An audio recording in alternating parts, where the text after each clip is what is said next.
महात्मा जी ने उस व्यक्ति को आखिर में भगवान से और सत्संग से जुड़ने के लिए कहा। जीवन का सार, जीवन का सुख सत्संग में है।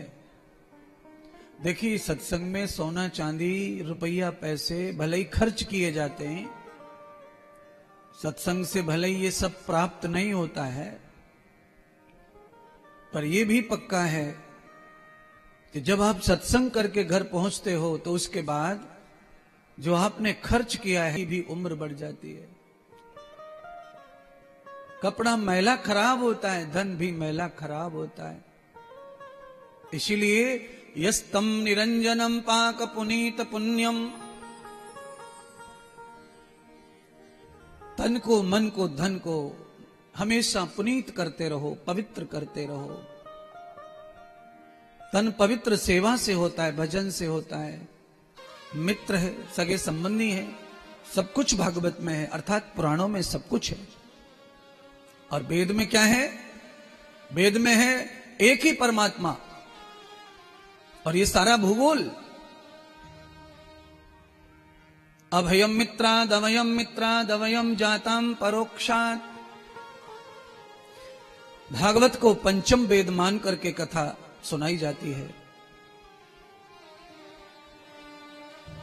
पर वेद भगवान तो ऐसे परमात्मा वाणी है, अनित्य है और अपौरुष्य है। ये भागवत अपौरुष्य नहीं है, यह पौरुषीय है। वेदों को किसी पुरुष ने नहीं लिखा है। और वेद कैसे हैं कि तो कहा अनर्थ प्रणजीवो, किसी जीवात्मा से लिखे हुए वेद नहीं है। और पुराण आदि जो ग्रंथ हैं ये जीवात्मा ने, मानव ने, पौरुष हैं, ये पुरुष ने लिखे।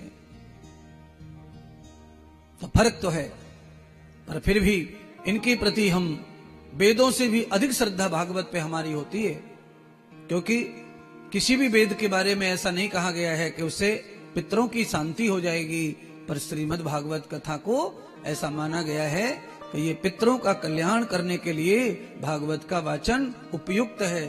इसीलिए भगवान श्री सुखदेव जी कथा सुनाते हैं, राजा परीक्षित कथा सुन रहे हैं, इसीलिए ऋषि महर्षि कथा श्रवण कर रहे हैं, सूत जी कथा सुना रहे हैं, क्योंकि यावते पित्रं किलितम किल विषयी त्वयान दर्शनम।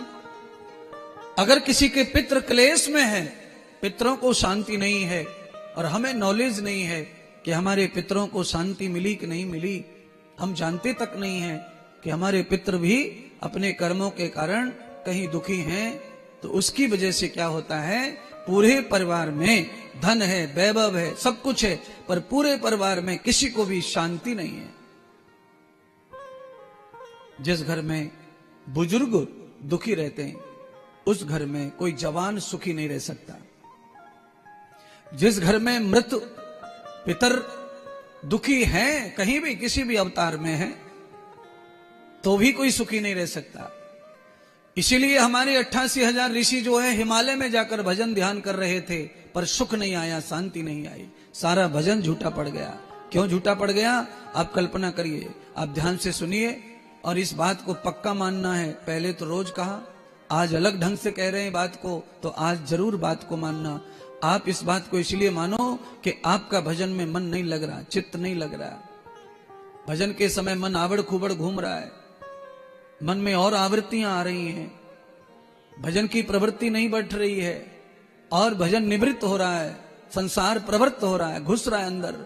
तो आप समझ लेना, इस जगह पर भी आपके पितृ ही आपके कारक बने बैठे हैं।